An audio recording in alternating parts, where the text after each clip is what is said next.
Now, animal breeding. It is an important aspect of animal husbandry.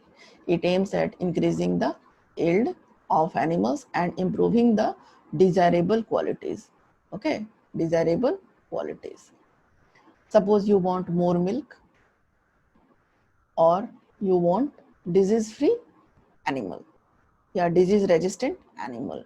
So for that purpose, you will have to animal breeding. Okay. Now the question comes, what do we mean by the term breed?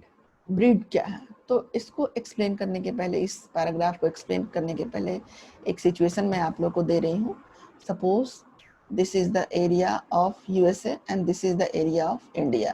This is the area of USA and this is the area of India. आप find out करो human being के बारे में. आप human being जब USA का देखते हो, जब ह्यूमन बीइंग मेल हो या फीमेल, दोनों अलग अलग आप देखोगे यूएसए और इंडिया का, तो आप देखोगे कि इनके जो अपीयरेंस हैं, अपीयरेंस, इसके अलावा आपका फीचर्स, साइज और कॉन्फ़िगरेशन, ये सारे के सारे आपको लगभग सिमिलर लगेंगे यूएसए वाले में. अब इंडिया वाले में आप आ जाइए. इंडिया वाले में आप आइएगा तो इनका अपीयरेंस, इनका फीचर, इनका साइज और इनका कॉन्फ़िगरेशन बिल्कुल अलग होगा इनसे. आपस में ये लोग सेम होंगे, ये आपस में सेम होंगे, लेकिन इनसे ये अलग होगा. तो पॉपुलेशन के अंदर ब्रीड होता है. So a group of animals related by descent यानी origin and similar in most characters like general appearance, features, size, configuration, etc. are said to belong to a breed. Okay, आगे बढ़ते हैं. तो breeding कराने के लिए हम लोग, ये एक प्रोसेस है, इस प्रोसेस को हम लोग दो भाग में डिवाइड करते हैं एनिमल ब्रीडिंग को. फर्स्ट है आपका इनब्रीडिंग,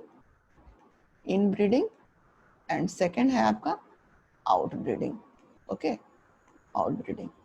इनब्रीडिंग जो है, आप समझिए इस ब्रीडिंग का मतलब ये हुआ कि ब्रीडिंग जो होगी वो रिलेटिव्स के बीच होगी. रिलेटिव्स यानी कि ये अगर ए फीमेल है और बी मेल है तो ये दोनों काफी क्लोज रिलेटिव हैं. ओके, और इन दोनों के बीच मेटिंग हुई है. यहाँ पे वर्ड हम लोग यूज करेंगे नॉट क्रॉसिंग बल्कि मेटिंग वर्ड यूज करेंगे. मेटिंग हुई है. और आउटब्रीडिंग में क्या होता है कि ये रिलेटिव्स नहीं होना है. No relatives, no relatives. Okay, तो ये लाइन आपको बिल्कुल कॉन्सेप्ट क्लियर करा देगा. ये क्लोज रिलेटिव है इनब्रीडिंग और आउटब्रीडिंग नो रिलेटिव्स. तो आप यहाँ पे देखिए, when breeding is between animals of the same breed, it is called inbreeding, while crosses between different breeds are called outbreeding. अब inbreeding क्या है? ये आपका फर्स्ट वन है inbreeding. Inbreeding refers to the mating of more closely related individual. जैसा कि अभी मैंने आपसे कहा था कि they are very much close to each other, यानी वो relatives हैं within the same breed. यहाँ पे सेम ब्रीड हम लोग याद रखेंगे फॉर 4 to 6 जनरेशन. ये क्वेश्चन अक्सर पूछा जाता है एमसीयू में, 4 to 6 जनरेशन. तो आप देखेंगे ये वर्ड जो 4 to 6 मैंने लिखा, तो आप ऐसे भी कर सकते हैं 46, जो हमारे बॉडी का क्रोमोसोम नंबर है, सेल का क्रोमोसोम नंबर है, आप याद रखिएगा, ऐसे भी आपको याद रहेगा. The progeny obtained from such matings are evaluated and superior males and female among them are identified for further mating. हाँ, ये जो उनके ऑफस्प्रिंग है, इसको यहाँ पे हम लोग प्रोजेनी कहेंगे, और उस ऑफस्प्रिंग का फर्दर इवेल्युएशन होता है, और जो उसमें से सुपीरियर क्वालिटी होते हैं मेल्स और फीमेल के, उनको आइडेंटिफाई किया जाता है फॉर फर्दर मेटिंग. अब सुपीरियर फीमेल है in the case of cattle, cow और बुफेलो. इसको सुपीरियर इसलिए कहेंगे कि ये प्रोड्यूस करते हैं more milk per lactation. On the other hand superior male is the bull, जो कि give rise to superior progeny as compare to those of other males. Now आगे देखते हैं. Try to recollect the homozygous pure line developed by Mendel as discuss in chapter 5. A similar strategy is used for developing pure lines in cattle as was used in case of peas. तो तो यहाँ piece वाला थोड़ा सा हम लोग remind कर लेते हैं, दैट इज वेरी एसेंशियल। तो हम लोगों ने सुपीरियर क्वालिटी को कंसिडर करना है। सुपीरियर क्वालिटी का हम लोगों ने मेल लिया और सुपीरियर क्वालिटी का ही हम लोग क्या करेंगे, फीमेल लेंगे। ओके, इनके गैमेट्स हम तैयार करेंगे। गैमेट्स तैयार हो गया मियोसिस के द्वारा, आपको पता है, आपने चैप्टर 5 में बहुत अच्छे से पढ़ा है इन सब चीज़ों को। ओके, अब हम इसको क्रॉस कराएंगे।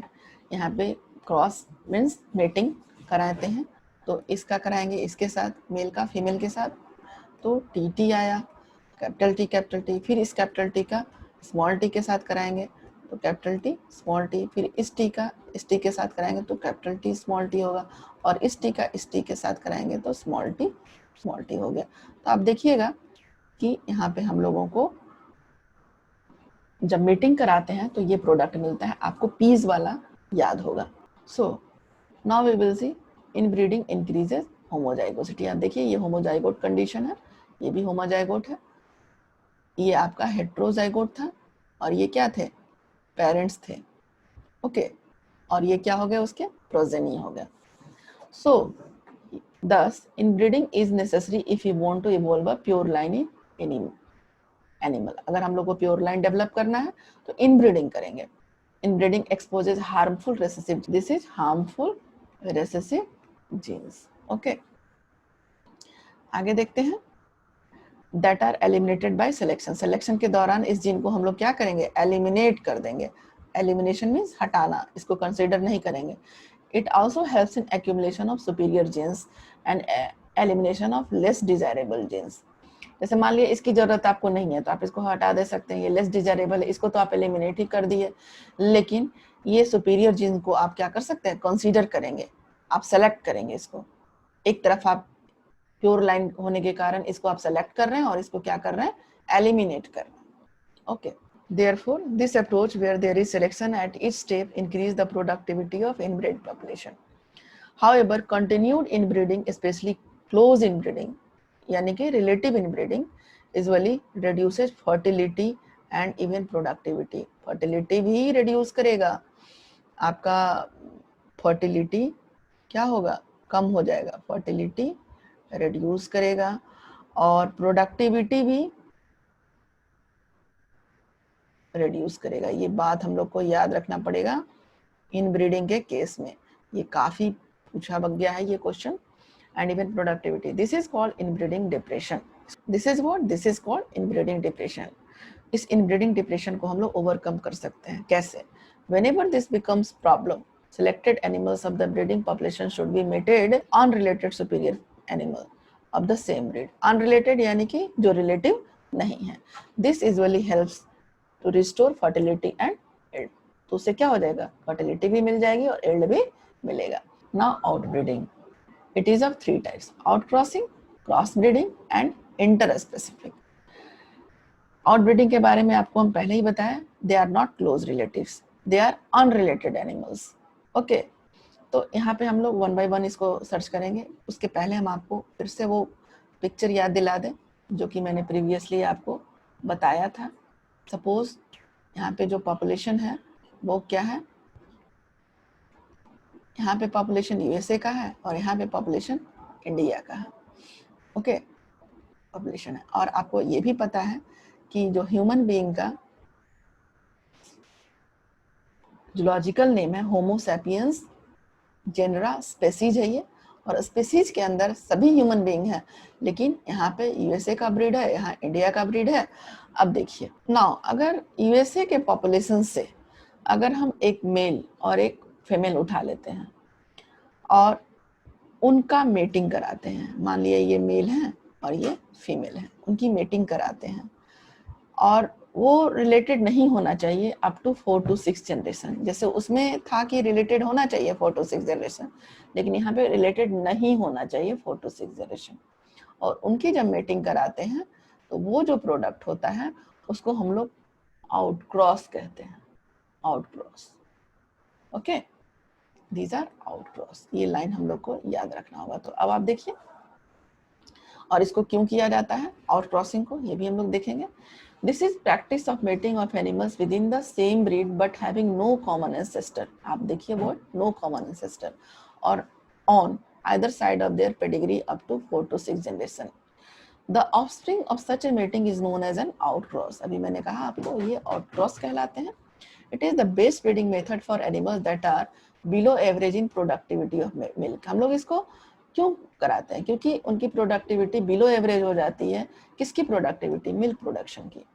Growth rate in beef cattle एक और चीज है. Next, a single out cross often helps to overcome inbreeding depression. अभी हम लोग प्रीवियस पैराग्राफ में पढ़े थे इनब्रीडिंग में कि इनब्रीडिंग डिप्रेशन को ओवरकम करने के लिए अगर हम सुपीरियर क्वालिटी से अगर मीटिंग करा दें तो इनब्रीडिंग डिप्रेशन से बचा जा सकता है. Cross breeding. Next one is cross breeding. In this method, superior males of one breed are mated with superior females of another breed. हम लोग यहाँ क्या लिए? यहाँ पे आप देख रहे हो बॉक्स, एक बॉक्स यूएसए दिखा रहे हैं, एक बॉक्स इंडिया दिखा रहे हैं. मान लिया यहाँ पे हम लोगों ने सुपीरियर एक मेल लिया और यहाँ सुपीरियर फीमेल लिया. अब इसकी मीटिंग हम लोग कराए, मीटिंग कराए तो क्या बना? हाइब्रिड बना. वहाँ पे क्या बना था? आउटक्रॉस बना था. Okay, hybrid. Crossbreeding allows the desirable qualities of two different breeds to be combined. The progeny hybrid animals may themselves be used for commercial production. यहाँ पे commercially produce करने के लिए हम लोग इस तरह की मीटिंग कराते हैं. Alternatively, they may be subjected to some form of inbreeding and selection to develop new stable breed that may be superior to the existing breed. Now the example of Hisardale, which is a new breed of sheep developed in Punjab by crossing Bikaneri ewes and Merino rams. तो बीकानेरी use का crossing जब हम कराते हैं Marino RAM से तो हमें जो प्रोडक्ट मिलता है, प्रोजेनी मिलती है, वो हमें हिसारडेल मिलेगा. हिसारडेल. इसमें एक दो बातें और याद रखनी है, वो ये कि ये पंजाब में किया गया था. Now interspecific hybridization. In this method, male and female animals of two different related species. अब जैसे related species हैं आपके cat and dog. को पता है, आपने 11th क्लास में चैप्टर 1 में पढ़ा है. cat and dog related species हैं. ये भी species है and ये भी species है. Related भी हैं ये लोग. अब इनका क्या किया गया? क्रॉस किया गया. तो मान लेते हैं कैट डॉग का कंबाइंड कैरेक्टर डेवलप हुआ.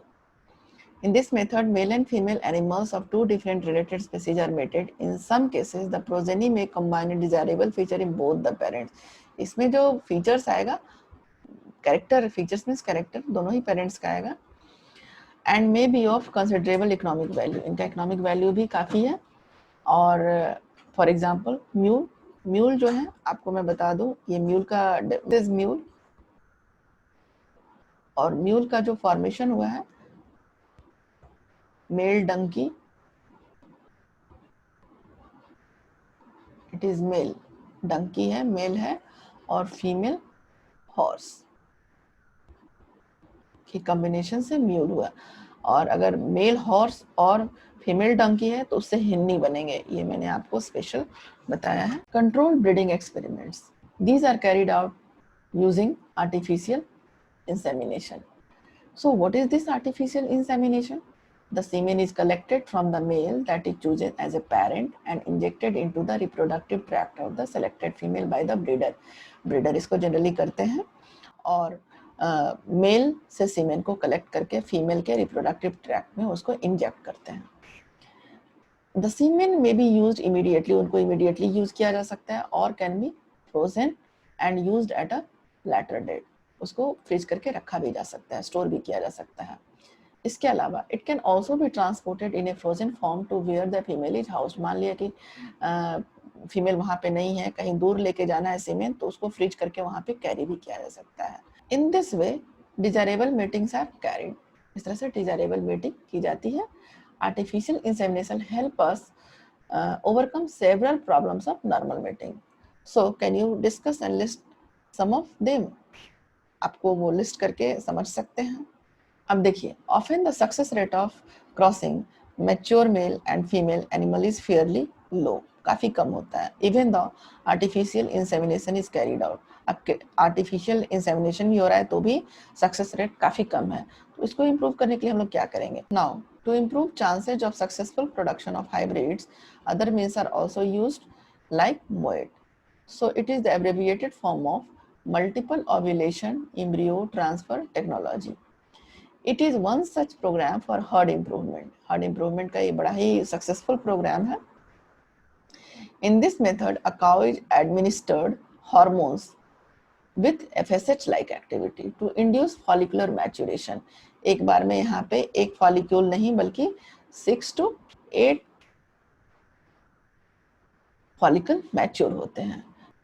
Now, the animal is either mated with an elite bull or artificially inseminated. या तो elite bull होना चाहिए उसको mating के लिए, नहीं तो आप artificially insemination कर सकते हैं.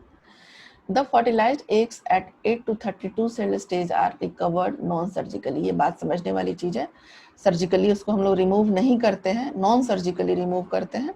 जैसे मान लिया कि 8 एग्स थे एक काउ में और उसको आर्टिफिशियल इंसेमिनेशन के द्वारा उसको फर्टिलाइज कराया गया और ये क्या हो गया 8 to 32 सेल स्टेज डेवलप किया.